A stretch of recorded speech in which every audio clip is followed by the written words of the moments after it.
Welcome to the Learning Lab, where English is accessible for everyone.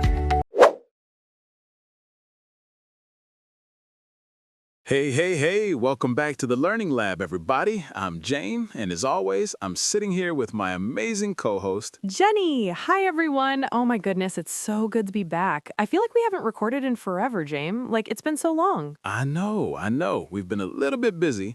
Okay, a lot busy, but we are here now. We are back. And honestly, today's episode is one that I've been really excited about for a while now. Same. Me too. And actually, before we get into it, can I just say, I got a message from a listener last week.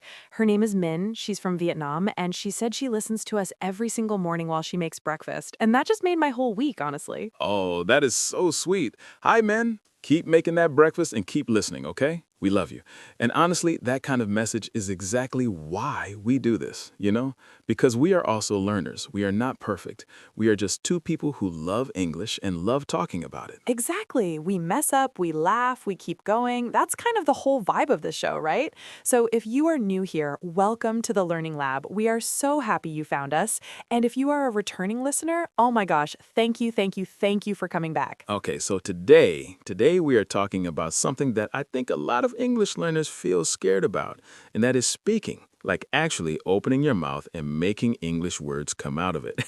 Making English words come out of it. James, you have such a poetic way of describing things. I love it. Thank you. I try.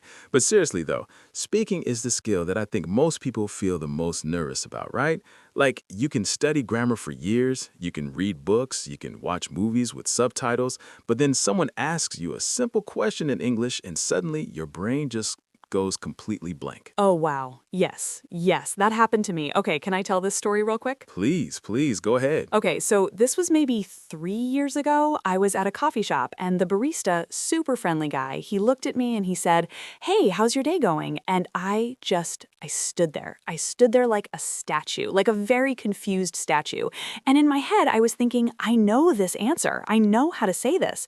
But nothing came out. Nothing. Oh no, Jeannie, what did you do? I said yes. I said yes to "How's your day going?" And then I grabbed my coffee and I walked away as fast as I possibly could. Okay, wait. You said yes to "How's your day going"? I said yes, and the man just looked at me and I could see on his face he was like, "Okay then." And I think about that moment probably twice a week still. Oh, Jeannie, that is so relatable though, honestly, because I have had moments exactly like that. One time, okay, this is embarrassing. One time someone asked me, "Do you need a bag?" at the grocery store, and I said, "I'm fine, thank you." And then just stood there, waiting, and they had to ask me again, and I realized I never actually answered the question. Oh no. Okay, so we are both disasters. But you know what? That's the point. That is exactly the point of today's episode, because speaking is a skill. It is not something you're just born with in a second language. It is something you develop, you practice, you build up over time. And today we want to talk about how to actually do that in a real, practical, fun way. Yes. So let's get into it. And I want to start with something that I think is really important, and that is the idea that speaking English is actually two things at the same time. It's not just knowing the words, it's also being brave enough to use them. Ooh, I love that. Say that again, James. It's knowing the words and being brave enough to use them. Because a lot of learners, and I was absolutely one of these people, they wait until they feel ready to speak. They think, when my grammar is perfect, when my vocabulary is big enough, when I sound more like a native speaker, then I will start speaking. But that moment never comes, right? Because you only get better at speaking by actually speaking. Exactly. It's like, okay, imagine you want to learn how to swim and you read every book about swimming, you watch every YouTube video, you study the technique, you know all the theory, but you never get in the water. Are you going to learn how to swim? Not even a little bit. Not even a little bit. You have to get in the water. And yes, maybe you swallow some water at first, maybe it's a little bit ugly and embarrassing, but that is how you learn. I love that analogy, Janie. And I think the same is true with speaking. You have to get in the water. You have to open your mouth and say the words even when you're not sure if they're right. Okay, so let's talk about some specific ways that people can actually practice speaking, because I think that's what our listeners really want to know. Like, not just you should speak more, we know that, but how? What do you actually do? Great point. Okay, so the first thing, and I think this is the most underrated method ever, is talking to yourself. And before everyone turns off the podcast, wait, Please wait. I know it sounds weird. I know it sounds a little bit crazy, but hear me out. No, actually, I do this. I literally do this, and I am not embarrassed about it anymore. Right? Like when you're at home, when you're cooking, when you're walking to the store, you can just narrate what you're doing in English. Like, okay, I'm going to the kitchen. I'm going to make some rice. I need to find the pot. Simple stuff, but you're making your brain work in English. You're getting comfortable hearing yourself speak English, and there's zero pressure because there's no one listening to judge you. I do this in the shower. Every morning, I just talk to myself in English in the shower. Sometimes I pretend I'm being interviewed on a talk show. I know that sounds ridiculous, but it works. That's not ridiculous at all. That's actually brilliant because you're practicing having a conversation. You're thinking of questions, you're thinking of answers, and you're doing it in a low-pressure situation where it's just you and your shampoo. Just me and my shampoo. I'm gonna put that on a t-shirt. Please do. But okay, so talking to yourself is number one. What else? What do you think is a really good method? Okay, so for me, a huge one is something I call shadowing, and maybe some of our listeners have heard of this before.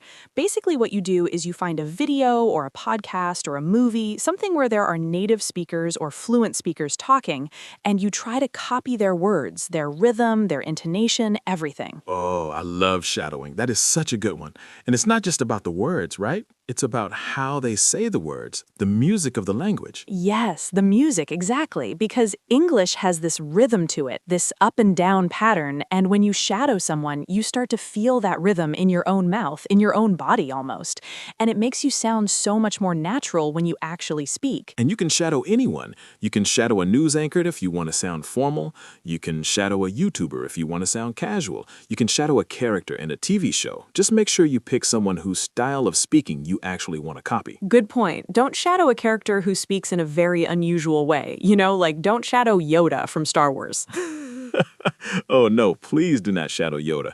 To the store I am going. That's not going to help you in a job interview. A bag do you need? No. We don't want that. Okay, so we have talking to yourself, we have shadowing. What about speaking with other people? Because I think that's where a lot of learners feel the most scared. Oh, for sure. And I get it. I really do. Speaking to yourself is safe. Shadowing is safe. But speaking to a real human being who might actually respond to you and say things you don't understand, that is a whole different level of scary. It really is. And I want to talk about that fear for a second, because I think it's important to understand why it happens. Like, why do we feel so scared to speak in another language? I think for a lot of people, and definitely for me, it's the fear of making mistakes in front of someone. It's embarrassing, right? Like you don't want to say something wrong and have the other person laugh at you or look at you confused or think that you're not smart. Totally. And I want to say something about this that I really believe. Most people, most kind, normal people, are not going to judge you for trying to speak a second language. Actually, it's kind of the opposite, right? Most people are impressed when they find out someone is speaking in their non-native language. Like, think about it. If someone comes up to you and tries to speak your language, even if they make mistakes, don't you feel kind of touched by that? Oh, absolutely. Like if someone tries to speak Khmer to me, even just a few words, my heart just melts immediately. I don't care about the pronunciation. I don't care about the grammar. I just love that they tried. Exactly. And the same is true in English.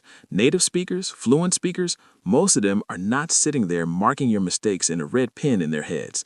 They're just happy to talk to you. That's such a good thing to remember. Okay, so speaking of speaking to other people, how do you find people to practice with? Because not everyone has English-speaking friends or a language exchange partner, right? Great question. So there are a few different ways. One that I love is language exchange apps. Apps like Tandem or HelloTalk or Speaky, where you connect with someone who speaks English natively and wants to learn your language. So you help them with your language, they help you with English, and you both win. I've used HelloTalk before, and it's really good. You can do voice messages, you can do text, you can even do video calls if you feel brave enough.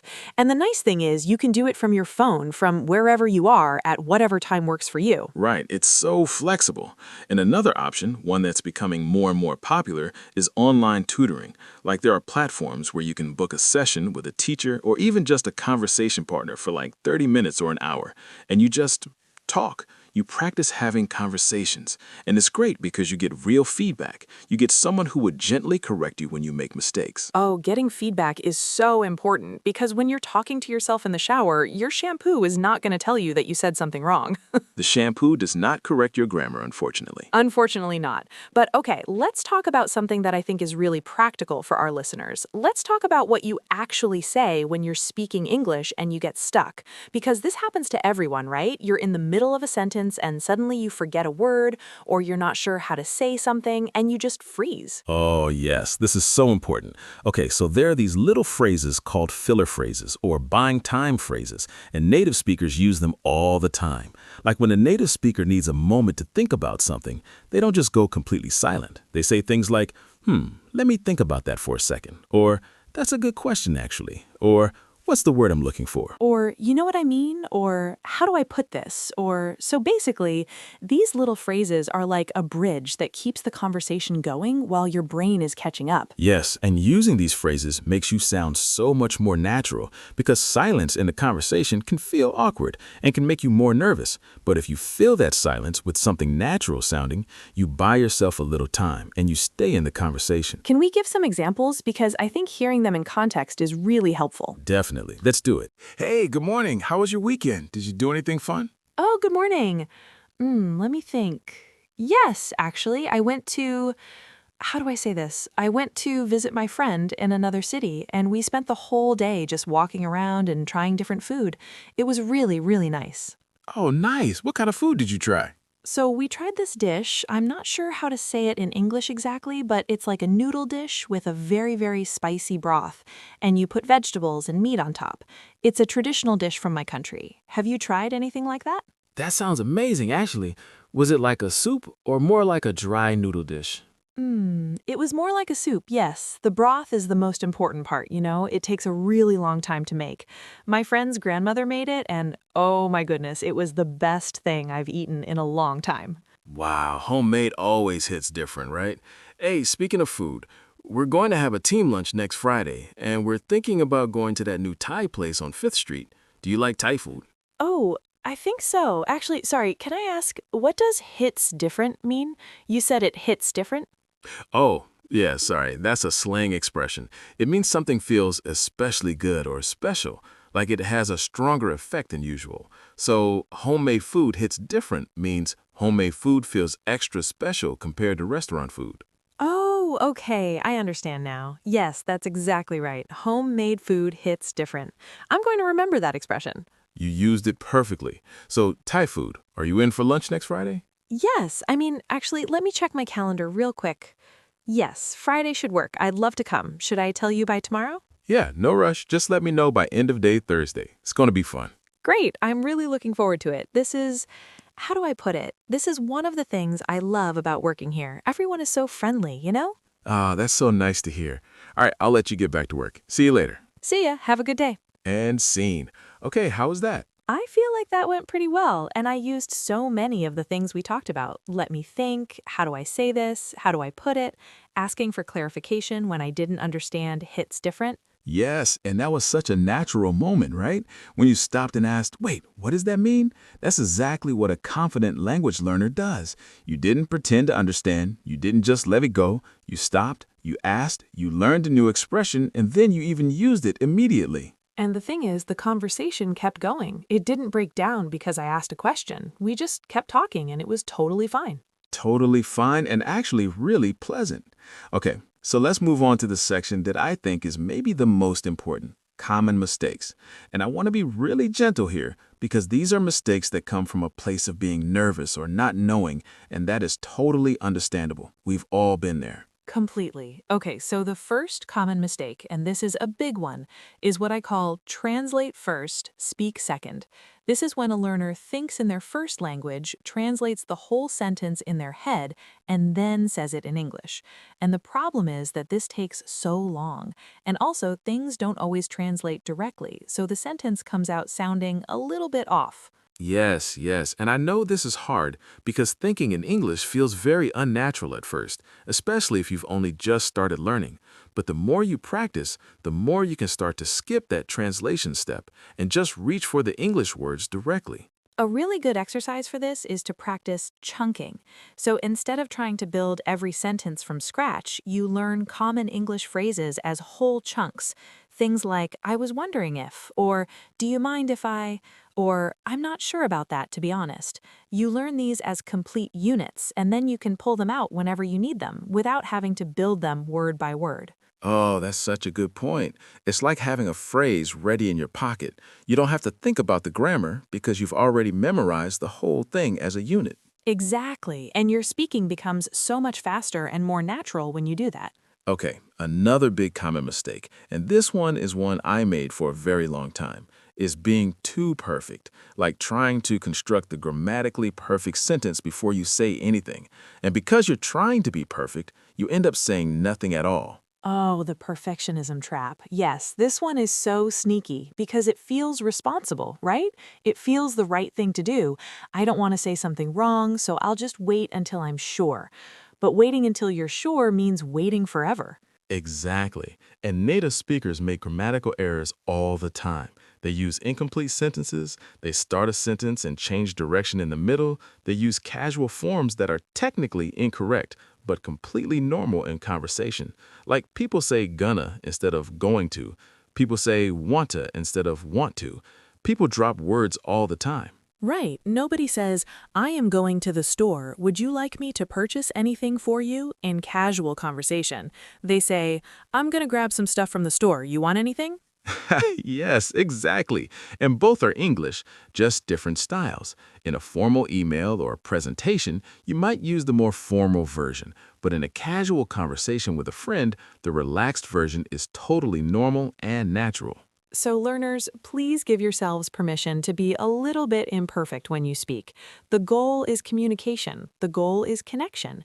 The goal is for the other person to understand you and for you to understand them. And you can do that without perfect grammar. Okay, one more common mistake and then we'll wrap up. This one is about pronunciation.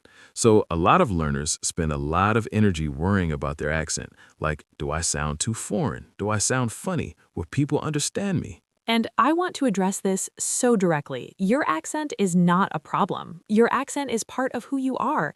It shows where you come from, it's part of your identity, and you don't need to erase it. What matters is clarity, not perfection. You want people to be able to understand what you're saying. And for that, you need to focus on things like speaking at a comfortable pace, making sure you're emphasizing the right syllables, and making sure you're not mumbling. But you don't need to sound like you were born in England or America or Australia. You can sound like you. I love this, and actually, I think accents make conversations more interesting. I love hearing how people speak from different parts of the world. It's beautiful. Completely agree. And you know what the best thing about focusing on speaking is? The more you speak, your pronunciation naturally improves anyway. Not because you're trying to lose your accent, but because you're getting more comfortable and more familiar with the sounds of English. Practice makes progress, not perfect progress. Ooh, I like that. Can we make that a t-shirt too? We're gonna have a whole clothing line. The Learning Lab merch collection. Okay, let's start wrapping up because I know we've covered a lot today, and I want to make sure we leave listeners with something they can actually do. Yes, so the challenge for this week, the homework, if you want to call it that, is this. Every single day this week, spend at least 5 minutes speaking English out loud. It can be to yourself, it can be to a language partner, it can be to your pet, it can be to a houseplant. We do not judge. We absolutely do not judge. And while you're doing it, try to use at least one filler phrase, just one. Something like, you know, or I mean, or let me think about that.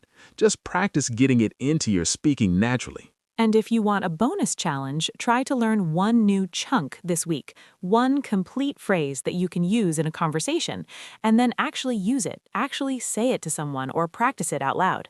Because remember, knowing it in your head is not the same as being able to say it naturally. You've got to practice saying it until it comes out smoothly. All right, I think that's a wrap for today's episode of The Learning Lab. James, this was so fun. I always love recording with you. Same, Jenny, same. I feel like we could talk about this stuff for hours, honestly. Speaking is just such a rich topic and there's always more to say. And to all of our listeners, thank you so much for spending this time with us today.